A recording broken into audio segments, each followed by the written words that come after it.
শুক্রবারে সকালের গাড়িতে আমি ঢাকা থেকে দেশের বাড়িতে চলে আসছি জয়পুরহাটে। তো জয়পুরহাটে আসার পর কোনো রকমের আমি কোনো ক্লিপ নিতে পারিনি বা কেউ জানেও না আমি বাসায় চলে আসছি। তো যাই হোক, কোনো রকম আমি তো গাড়িতে অনেক অসুস্থ হয়ে গেছিলাম, যার কোনো ভিডিওই আমি নিতে পারিনি। তো বাসায় এসে আমি কি করছি না করছি, প্রথম দিন আমার কেমন গেল সবকিছু আপনাদের সঙ্গে শেয়ার করব। আসসালামু আলাইকুম, সবাই কেমন আছেন?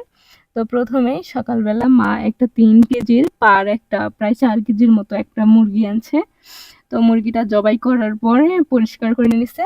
আমি ওগুলার ভিডিও একদমই নিতে পারি নাই, তো মাথায় ছিল না ভিডিও করব। যাই হোক, পরে মনে হলো যে একটু ভিডিও করে নিই, যেহেতু কয়েকদিন ধরে আমার ভিডিও করা হচ্ছে না। তো মা প্রথমেই পাগুলা কেটে নিচ্ছে, এরপর চামড়িটা খুলে নিচ্ছে।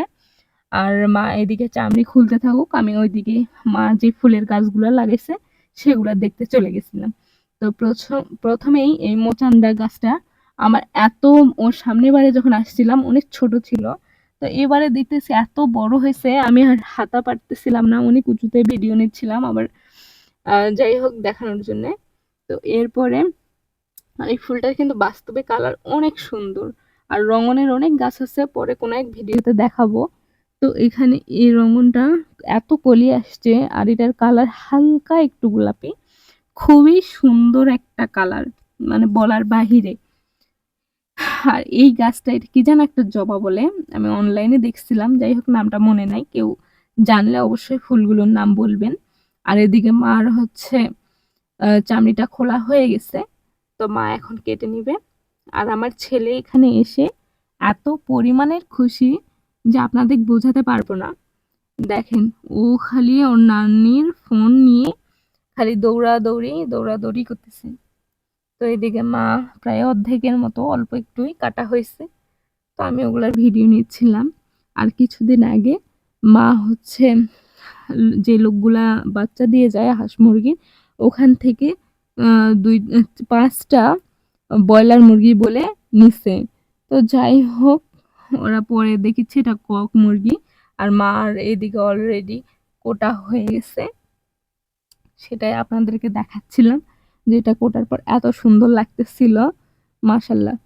যাই হোক, মা পরিষ্কার করার জন্যে আমাদের মানে রুমের পাশেই আসলে রান্নার সব ব্যবস্থা, তো যার কারণে এখানে লাইটিং এর অনেক কম ব্যবস্থা, যার জন্য আমি তেমন ভালো ভিডিও নিতে পারি নাই। কারণ বাহিরে রান্না করলে বা বাহিরে ভিডিও করলে অনেক আলো দেয়, ক্যামেরা ভালো আসে। তো যাই হোক, কোনো রকম মা এখানে ধুয়ে নিছে, এরপর মা চলে আসছে রান্না করার জন্য।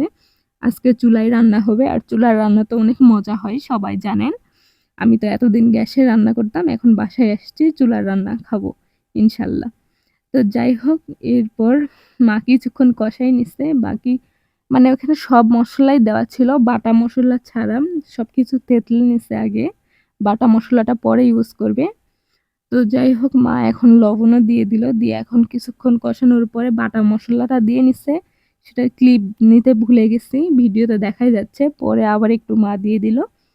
তো এরপর কষানো হয়ে গেছে ভালোভাবে, মা এখন গোস্তটা দিয়ে দিল।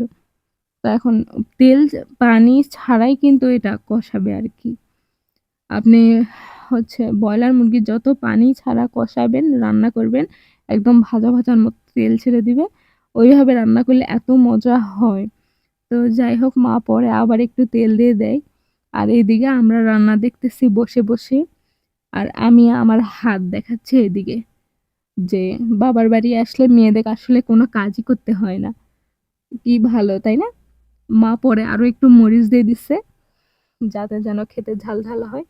আর এদিকে আমি উপরে গাছ দেখাচ্ছিলাম, আর এখানে যেই মশলা পিষে নিছিল সেটার হচ্ছে একটু পানি ছিল, সেই পানিটা মা দিয়ে দিছে। আর আমাদের বাসার মধ্যে যত লিচুর গাছ, জাম গাছ, সব গাছ আমাদের বাসায় আছে। তো আমাদের রান্না দেখতে দেখতে প্রচন্ড খিদে লাগছিল, যার জন্য আমরা একটা সিঙ্গারা খেয়ে নিছি।